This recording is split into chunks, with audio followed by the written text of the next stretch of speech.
നമസ്കാരം. മല്ലു ഫുട്ബോളിന്റെ മറ്റൊരു വീഡിയോയിലേക്ക് എല്ലാവർക്കും സ്വാഗതം. അപ്പൊ ട്രാൻസ്ഫർ വിൻഡോയുടെ അവസാനത്തെ ദിവസമാണ്. പല ടീമുകളും പ്ലേയേഴ്സിനെ പുറത്തേക്ക് അയക്കാൻ വേണ്ടിയിട്ടൊക്കെ ശക്തമായിട്ട് ശ്രമിച്ചുകൊണ്ടിരിക്കുകയാണ്. ഏറ്റവും സർപ്രൈസിംഗ് ആയിട്ട് എനിക്ക് തോന്നിയത് സ്റ്റേർലിംഗ് ടു ആർസണൽ മൂവാണ്. ഇപ്പോ ഡേവിഡ് ഓൺസ്റ്റീൻ ഇത് കൺഫേം ചെയ്തിട്ടുണ്ട്. 1 വർഷത്തെ ലോൺ ഡീൽ അഗ്രിമെന്റ് സൈൻ ചെയ്തുകൊണ്ട് ചെൽസി പുള്ളിയെ ഓഫ്ലോഡ് ചെയ്തിട്ടുണ്ട്. ആർസണലിനെ സംബന്ധിച്ചിടത്തോളം ലെഫ്റ്റ് വിങ്ങില് 1-2 പ്ലേയേഴ്സ് ഓൾറെഡി കളിക്കുന്നുണ്ട്. ട്രൊസാർഡ് ലെഫ്റ്റ് വിങ്ങിലാണ് കളിക്കുന്നത്. മാർട്ടിനലി നല്ല ഫോമിലാണ്. ഈ അവസരത്തിൽ എത്ര മത്സരങ്ങൾ സ്റ്റെർലിങ്ങിന് കിട്ടും എന്നുള്ള കാര്യം നമുക്കറിയില്ല. പക്ഷേ ആർടെറ്റയും മാനേജ്മെന്റും ഒക്കെ പുള്ളിയോട് സംസാരിച്ചിട്ടുണ്ടാവും. ഒഫീഷ്യലായിട്ട് നല്ല രീതിയിൽ തന്നെ ഒരു ഉറപ്പും കൊടുത്തു കാണും. എന്തായാലും കഴിഞ്ഞ സീസൺ നോക്കിക്കഴിഞ്ഞാൽ സ്റ്റെർലിങ്ങിനെ സംബന്ധിച്ചിടത്തോളം വലിയ രീതിയിലുള്ള ഇമ്പാക്ട് കൊണ്ടുവരാൻ കഴിഞ്ഞിട്ടില്ല എന്നുള്ള കാര്യം നമുക്കറിയാം. പക്ഷെ സിറ്റിയിൽ പുള്ളി ഗോൾ സ്കോർ ചെയ്യുന്ന ഓപ്പർച്യൂണിറ്റികൾ ക്രിയേറ്റ് ചെയ്യാറുണ്ട്. എന്തായാലും ആർടെറ്റ ഈ ഒരു സിസ്റ്റത്തിലേക്ക് പുള്ളിനെ കൊണ്ടുവന്ന് കഴിഞ്ഞിട്ടുണ്ടെങ്കിൽ കുറച്ചുകൂടി ബെറ്റർ ആയിട്ട് സ്റ്റേർലിങ്ങിന് കളിക്കാൻ പറ്റട്ടെ എന്ന് നമുക്ക് പ്രതീക്ഷിക്കാം.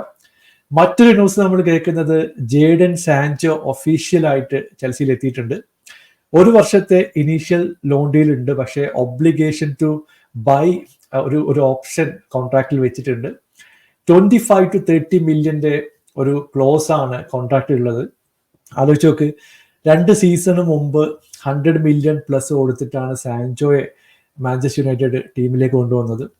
പിന്നെ നമുക്കറിയാം പല പ്രശ്നങ്ങളുണ്ടായി, പുള്ളിക്ക് ഇഞ്ചുറി ഉണ്ടായി, പുറത്തേക്ക് പോകേണ്ട സിറ്റുവേഷൻ വന്നു.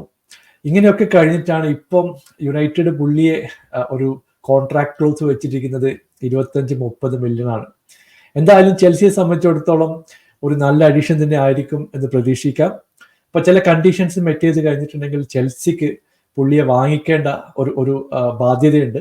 എന്തായാലും ഈ സീസൺ കഴിഞ്ഞിട്ട് നമുക്ക് എന്താവും എന്ന് തീരുമാനിക്കാം. അപ്പോ ഐവിൻ ടോണിയുടെ പിറകെ പല ആൾക്കാരും നടക്കുന്നുണ്ടായിരുന്നു. ഐവിൻ ടോണി സ്പേഴ്സിലേക്ക് വരും എന്നുള്ളൊരു വാർത്ത കേട്ടു. പിന്നീട് ചെൽസി പുള്ളിയെ കോണ്ടാക്ട് ചെയ്തു. പക്ഷെ ഇതൊക്കെ മാറ്റി നിർത്തിക്കണ്ട് അൽ ഹിലാൽ പുള്ളിയെ ഒഫീഷ്യലായിട്ട് സൈൻ ചെയ്തിട്ടുണ്ട്. എനിക്ക് തോന്നുന്നു പുള്ളിയുടെ പീക്കിലാണ് ഇപ്പം EPL വിട്ട് പോകുന്നത്. 1-2 വർഷം അവിടെ കളിക്കുക, മാക്സിമം പൈസ ഉണ്ടാക്കുക, തിരിച്ചിട്ട് മറ്റൊരു ലീഗിലേക്ക് പോകാനായിരിക്കും ഐവിൻ ടോണിയുടെ ഒരു പേഴ്സണൽ പ്ലാൻ. എന്തായാലും പുള്ളി അവിടെ പോയി സക്സസ്ഫുൾ ആകട്ടെ എന്ന് പ്രതീക്ഷിക്കാം. ബ്രോയ ചെൽസി വിട്ടു എന്നുള്ള കാര്യം ഏതാണ്ട് കൺഫേം ആയി. എവർട്ടൺ ആണ് പുള്ളിയെ ഒരു 1 ഇയറിലെ ലോൺ ഡീലിലൂടെ ഇപ്പൊ സൈൻ ചെയ്തിട്ടുള്ളത്. ഒരു ബൈ ഓപ്ഷൻ ഉണ്ട്, പക്ഷെ അത് മാൻഡറ്ററി അല്ല.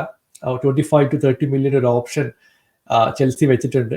എന്തായാലും ഇപ്സ്വിച്ച് ടൗണിലേക്ക് പുള്ളി പോകും എന്നുള്ളൊരു വാർത്ത കേട്ടിട്ടുണ്ടായിരുന്നു. പക്ഷെ ഇപ്പോ എവർട്ടൺ പുള്ളിക്ക് അവസരം കൊടുക്കാൻ പോകുന്നു. അപ്പൊ മറ്റൊരു ന്യൂസ് നമ്മൾ കേൾക്കുന്നത് ചെൽസിയുടെ ഡിഫൻഡർ ആയിട്ടുള്ള ചലബ ക്രിസ്റ്റൽ പാലസിലേക്ക് 1 ഇയർ ലോണിലൂടെ പോകുന്നു എന്നുള്ള കാര്യം ഏതാണ്ട് കൺഫേം ആയി. അപ്പൊ ഞാൻ ചെൽസി ഫാൻസിനോടൊക്കെ സംസാരിച്ചപ്പോൾ ചലബയുടെ പെർഫോമൻസ് പലപ്പോഴും എനിക്ക് കമ്പാരിറ്റീവ്ലി ബെറ്റർ ആയിട്ട് തോന്നിയിട്ടുണ്ട്. പുള്ളിക്ക് വേണ്ട രീതിയിലുള്ള ഓപ്പർച്യൂണിറ്റി ചെൽസി കൊടുത്തിട്ടില്ല എന്ന് പറയേണ്ടി വരും. കാരണം പലപ്പോഴും പുള്ളി ഇറങ്ങി നല്ല രീതിയിൽ കളിക്കുന്നതൊക്കെ നമ്മൾ കണ്ടിട്ടുണ്ട്. പക്ഷെ മരസ്കയുടെ സിസ്റ്റത്തിൽ പുള്ളിക്ക് കളിക്കാൻ പറ്റില്ല എന്നുള്ളൊരു കമന്റ് ഞാൻ സോഷ്യൽ മീഡിയയിലൊക്കെ കണ്ടിരുന്നു. എന്തായാലും ക്രിസ്റ്റൽ പാലസിൽ പുള്ളി കളിക്കട്ടെ, നല്ല രീതിയിലുള്ള ഇമ്പാക്ട് കൊണ്ടുവരട്ടെ എന്ന് പ്രതീക്ഷിക്കാം. ഇപ്പോ ജിവാനി ലൊസെൽസോ സ്പേഴ്സിൽ നിന്ന് റിയൽ ബെറ്റിസിലേക്ക് പോയിട്ടുണ്ട്.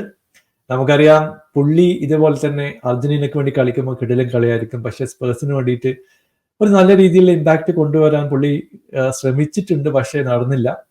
ഇഞ്ചുറി പ്രശ്നമായിരുന്നു, ഒരു പ്ലേയിങ് ടൈം പ്രശ്നമായിരുന്നു. പല മാനേജറുടെ കീഴിൽ കളിച്ചിട്ടും പുള്ളിക്ക് വേണ്ട രീതിയിൽ ക്ലിക്ക് ആവാത്ത ഒരു സിറ്റുവേഷൻ ഉണ്ടായിരുന്നു.